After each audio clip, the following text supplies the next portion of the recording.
This is not like Iraq and Afghanistan or any of our other wars for the last 50 years for that matter. This is a world war and we are not as dominant as you think we are. With Iraq, for instance, they didn't have any allies and they still held us there for 10 years, with 1 million Iraqis dead and thousands of American soldiers. We didn't just attack Iran here, we also attacked China and Russia. Just like with Ukraine, these three operate as a team. Russia is the shield, China is the brain, and Iran is the teeth. Russia provides air defense components and fighter jets that are specifically meant to target stealth aircraft, because this is the United States' biggest strength. China has a GPS rival called Beidou. This allows Iranian commanders to communicate even when the internet's out.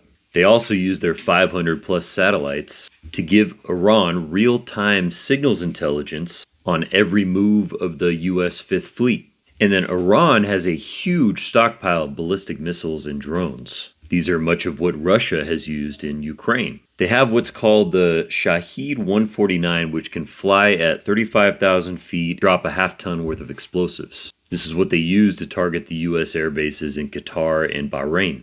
Now, in terms of air dominance, we still have the advantage because of our stealth aircraft and quick-moving carrier groups. Israel has the advantage, thanks to us, of their defensive shield. It's battle-tested, but not invincible. As we've seen, it can struggle with both hypersonic and cluster missiles. And again, the US has the general power advantage, but it's nowhere near what it used to be, and there are some really clear weaknesses. The Chinese Beidou is completely unjammable and provides high-res images. And the US generally relies on larger bombs like Tomahawks. But these are expensive and the stock can run out quick. Russia, Iran, and China have huge stockpiles of inexpensive but effective drones and missiles. This is why Russia can seemingly keep fighting in Ukraine for as long as they need. These countries also have huge industrial capacities compared to what we have. Lots of land and lots of factories, which was one of our strengths in World War II. Russia and China are way too dependent on Iran to just let it fall.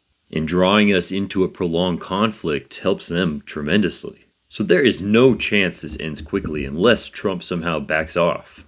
This is the second theater of war and the start of World War III.